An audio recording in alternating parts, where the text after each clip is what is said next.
Guys YDSE का ये question है, यंग्स डबल स्लिट एक्सपेरिमेंट, और बड़ा अच्छा क्वेश्चन है, कंफ्यूजिंग वाला क्वेश्चन है ये। आपके सामने क्या कह रहा है, in Young's double slit experiment source is of white light. ठीक है, यंग्स डबल स्लिट एक्सपेरिमेंट में आप सोर्स यूज कर रहे हो वाइट लाइट का। ठीक है, तो आपके पास लेट अस सपोज कि ये एक आपने यहाँ पर एक झिर्री काटी हुई है और एक नीचे, ये दो स्लिट हैं और यहाँ पर एक वाइट लाइट का सोर्स है। तो ये सोर्स है वाइट लाइट का, ध्यान देना, ये है वाइट लाइट।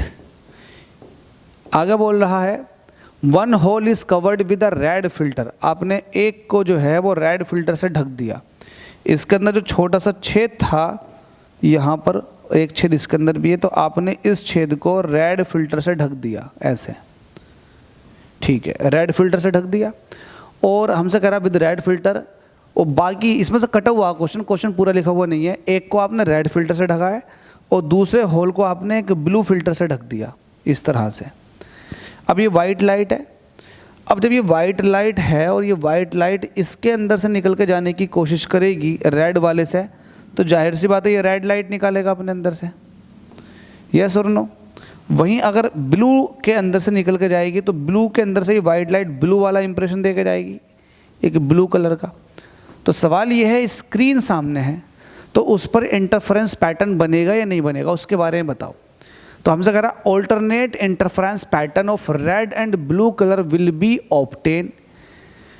हमसे कह रहा है कि जो यहाँ सामने स्क्रीन है उस पर ब्लू कलर का अलग इंटरफेरेंस बनेगा और रेड कलर का अलग इंटरफेरेंस पैटर्न बनेगा। तो इसको अभी होल्ड करते हैं, होल्डिंग में रख देते हैं इस ऑप्शन को। अगले ऑप्शन की तरफ को चलो। हमसे कह रहा separate distinct interference pattern of red and blue colour will be obtain. Red और ब्लू कलर के बिल्कुल अलग अलग हमें डिस्टिंक्ट, देखो सेपरेटेड मतलब अलग अलग और डिस्टिंक्ट, सेपरेटेड डिस्टिंक्ट का मतलब हो गया कि अलग अलग इंटरफेरेंस पैटर्न। और इसमें था ऑल्टरनेट इंटरफेरेंस पैटर्न। ऑल्टरनेट का मतलब ये होता है कि एक ब्लू वाली लाइन आ गई, अगली रेड वाली, फिर ब्लू वाली, फिर रेड वाली, फिर ब्लू, फिर रेड, इस तरह से। तो ऑल्टरनेट या सेपरेटेड, इन दो ऑप्शनों पर ध्यान दो।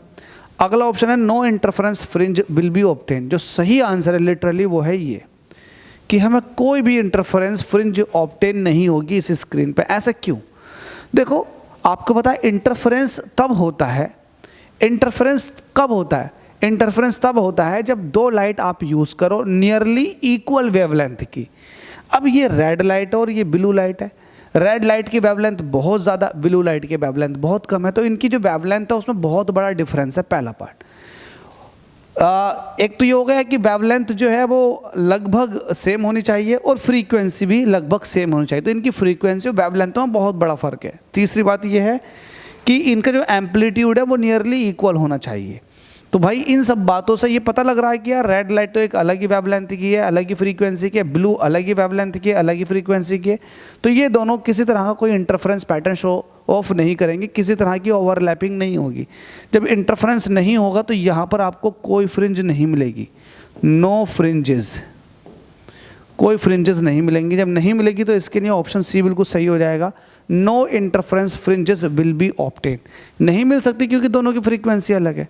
होप सो समझ में आ गया होगा। ये क्वेश्चन NCERT एग्जाम्पलर के अंदर दिया हुआ है, 12वां क्वेश्चन था ये। Thank you so much.